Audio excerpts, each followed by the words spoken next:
बड़ी खबर आपको बता दें महाराष्ट्र से, जहां पर रतन टाटा का 86 साल की उम्र में निधन। बड़ी जानकारी आपको दे रहे हैं। मुंबई के ब्रीच कैंडी अस्पताल में हुआ निधन। पार्थिव शरीर उनके आवास पर लाया गया। राजकीय सम्मान के साथ होगी विदाई। अंतिम संस्कार वर्ली शमशान घाट में होगा। अंतिम संस्कार। झारखंड में एक दिन का राजकीय शोक। राष्ट्रपति पीएम मोदी ने जताया दुख। रतन टाटा जी एक दूरदर्शी बिजनेस लीडर थे, दयालु आत्मा और एक असाधारण इंसान थे। पीएम मोदी ने बोला, रतन टाटा ने निस्वार्थ भाव से देश के विकास में योगदान दिया। रतन टाटा का निधन एक युग का अंत।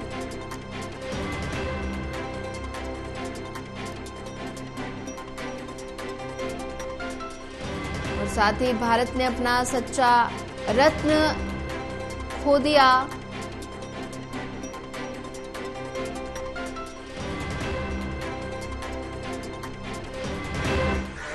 आप जैसे आपको पता है कि टाटा ग्रुप की तरफ से प्रेस रिलीज दिया गया है। सुबह 10 बजे से लेके 3:30 बजे तक उनका जो पार्थिव शरीर है वो दर्शन के लिए एनसीपी में रखा जा रहा है। और पुलिस की तरफ से बंदोबस्त तो रहेगा, पर हमारा आप सबको अपील है कि जो लोग वहाँ दर्शन के लिए आएंगे, वहाँ पे पार्किंग की सुविधा नहीं है, तो जो लोग आएंगे उनको यही पुलिस की तरफ से जो इंस्ट्रक्शन दिए जाएंगे वो आप फॉलो करेंगे। और जो पार्किंग है वहाँ पे ड्रॉपिंग पॉइंट से आपको आगे गाड़ी लेके जाने के लिए वहाँ पे ऑब्स्ट्रक्शन होगा। तो जो भी लोग वहाँ आना चाहते वो अपना पार्किंग की फैसिलिटी वहाँ पे अवेलेबल है वो देख के वहाँ पे आने की। टाटा समूह के अध्यक्ष के रूप में 1991-2012 तक सेवा, ये रतन टाटा की उपलब्धियां हैं। और ऐसे में टाटा समूह के अध्यक्ष के रूप में 1991 से 2012 तक सेवा। 2008 में जगुआर लैंड रोवर की खरीद रतन टाटा की उपलब्धियां। 2007 में कोरस की खरीद और साथ ही टाटा स्टील की वैश्विक पहुंच बढ़ाना, ये सब रतन टाटा की उपलब्धियां हैं जो हम आपको ग्राफिक्स के जरिए बता रहे हैं। टाटा मोटर्स की सफलता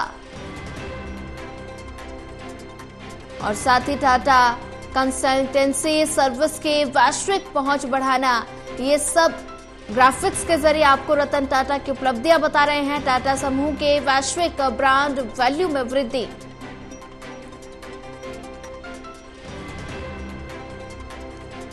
वहीं रतन टाटा की उपलब्धियां आपको बता रहे हैं ग्राफिक्स के जरिए। 2008 में पद्म विभूषण मिला।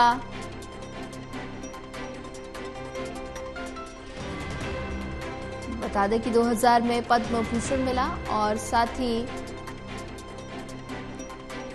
2009 में honorary knight commander of the Order of the British Empire. Ratan Tata के प्रमुख पुरस्कार और सम्मान। 2012 में इंटरनेशनल हेरिटेज फाउंडेशन का lifetime achievement award. Graphics के जरिए आपको बता रहे हैं पुरस्कार और सम्मान। 2012 में इंटरनेशनल हेरिटेज फाउंडेशन का लाइफ टाइम अचीवमेंट अवार्ड।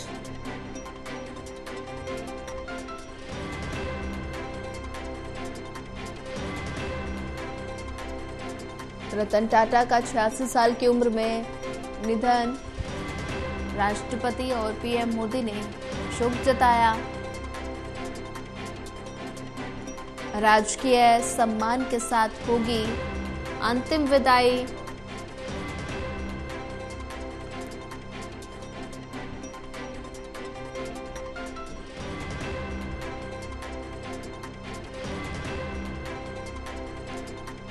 ऐसे में रतन टाटा का 86 साल की उम्र में निधन।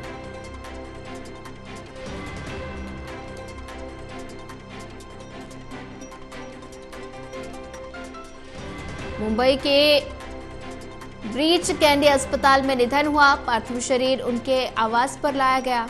राजकीय सम्मान के साथ विदाई होगी। अंतिम संस्कार वर्ली शमशान घाट में होगा और ऐसे में झारखंड में एक दिन का राजकीय शोक। राष्ट्रपति पीएम मोदी ने दुख जताया। रतन टाटा जी एक दूरदर्शी बिजनेस लीडर थे, पीएम मोदी ने कहा।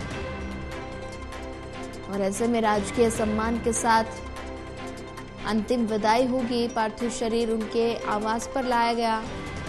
मुंबई के ब्रीच कैंडी अस्पताल में निधन हुआ। महाराष्ट्र रतन टाटा का 86 साल की उम्र में निधन। मुंबई के ब्रीच कैंडी अस्पताल में निधन हुआ।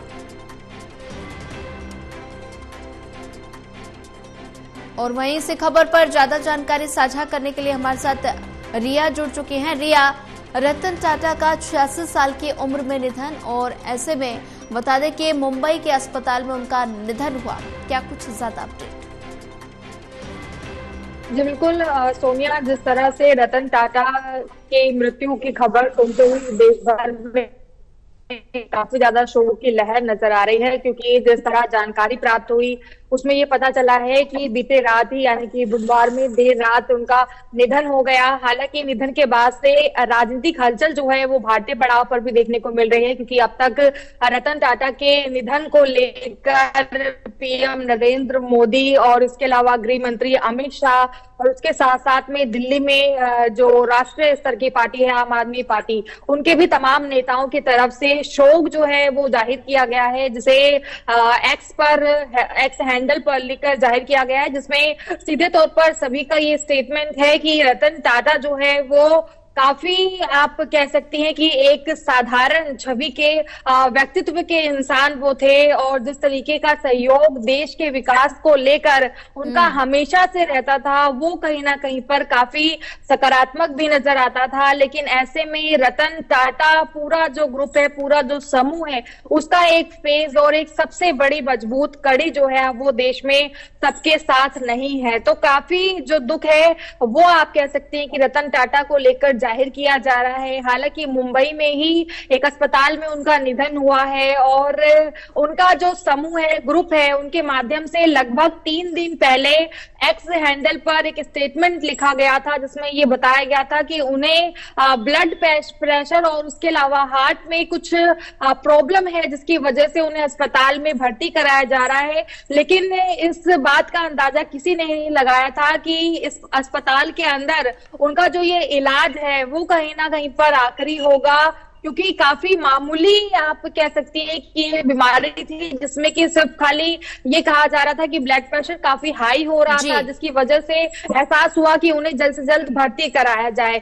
और ऐसा लग रहा था कि वो काफी जल्दी ठीक भी हो जाएंगे। लेकिन अचानक से ही निधन की खबर सामने आती है, क्योंकि लगभग 3 दिन हो गए थे वो अस्पताल में भर्ती थे। अब इसके बाद जब से ये खबर सुनी है तब से देखिए सोनिया, अशोक की लहर तो देश भर में है, क्योंकि एक साधारण छवि का व्यक्तित्व भी उनका था और देश के विकास के लिए भी कई टाटा ग्रुप्स के माध्यम से उन्होंने हमेशा सहयोग किया है और हमने ये भी देखा है कि कई सारे फाउंडेशन को भी उनके माध्यम से चलाया जाता आ रहा है और वो आगे भी उसी तरीके से चलती रहेंगी। लेकिन कहीं ना कहीं पर इतनी साधारण छवि को खो देना देश के लिए बहुत ज्यादा हानि भी माना जाता है। लेकिन अभी इसको लेकर देश में शोक की लहर तो है ही, लेकिन इसके साथ साथ में झारखंड और एक राज्य और है जहां पर फिलहाल आज के दिन में पूरी तरीके से छुट्टी जो है वो दे दी गई है, यानी कि पूरी तरह से किसी भी कार्य को करने की अनुमति जाहिर नहीं की गई है। तो अब ये कहा जा रहा है कि जो उनका अंतिम संस्कार है वो भी मुंबई में ही होगा, क्योंकि उनका रहन सहन और सारी चीजें शुरुआत से ही मुंबई से ही जुड़ी हुई हैं। वो आप कह सकते हैं कि महाराष्ट्र के ही करता धरता है, वहीं से उन्होंने सब कुछ सीखा है और अपना जो पूरा इतिहास है उसको वहीं पर रचा भी है। तो ऐसे में आज वाकई में काफी शोकप्रद दिन है, क्योंकि इतनी साधारण और बेहद ही खास छवि जो है वो देश के बीच में नहीं बची है। जी। रिया राय, अगर बात की जाए तो रतन टाटा का राजकीय सम्मान के साथ उनकी अंतिम विदाई होगी और अंतिम संस्कार वर्ली शमशान घाट में होगा। ऐसे में क्या टाइमिंग रहेगी अंतिम संस्कार की? जी देखिए, फिलहाल अभी समय को लेकर कोई जानकारी स्पष्ट नहीं की गई है, क्योंकि अंतिम संस्कार को लेकर जानकारी जरूर दी गई है कि कहाँ पर इसे होना है, लेकिन क्योंकि काफी बड़ी छवि होने के साथ साथ में उनका जो व्यवहारिक एक इतिहास रहा है वो बहुत ज्यादा सटीक रहा है, तो ऐसे में उनके जो चाहने वाले लोग हैं वो बहुत बड़ी संख्या में है, तो वे लगातार उनके आवास पर भी पहुंच रहे हैं। उनके आप कह सकते हैं कि जो उनके साथ के सहयोगी हैं उनसे भी लगातार मुलाकात कर रहे हैं, तो ऐसे में एक व्यवहारिक आप अंदाजे के साथ ये कह सकते हैं कि कहीं ना कहीं पर जो अंतिम संस्कार की प्रक्रिया है उसमें समय भी लग सकता है, क्योंकि लगातार कई सारी छवियां उनके इस अंतिम मोड़ में शामिल होना चाहती हैं, तो सभी को वहां तक पहुंचने के लिए समय भी लगेगा, लेकिन पारिवारिक तौर पर अभी कोई घोषणा नहीं की गई है। ऐसे में ये देखना होगा कि आखिर अंतिम संस्कार के साथ साथ में समय क्या कुछ होता है और कौन कौन जो है वो उनके इस अंतिम पड़ाव में शामिल होने वाला होता है, क्योंकि अब तक जितनी भी जानकारियां या जो शोक देखा गया है वो कहीं ना कहीं पर सोशल मीडिया के माध्यम से ही पहुंचाया जा रहा है, लेकिन प्रत्यक्ष तौर पर कौन इस आखिरी पड़ाव में शामिल होता है ये सारी जानकारी भी आगे जरूर हम देंगे। जी रिया, अगर बात की जाए तो सभी दिग्गजों ने, देश के जो बड़े नामी चेहरे हैं उन्होंने भावपूर्ण श्रद्धांजलि दी है और ऐसे में बड़े लीडर कहे जाने वाले रतन टाटा का पार्थिव शरीर उनके आवास लाया गया और ऐसे में राजकीय सम्मान के साथ उनकी अंतिम विदाई होगी। और बात की जाए तो ऐसे में तमाम दिग्गजों ने भावपूर्ण श्रद्धांजलि दी है।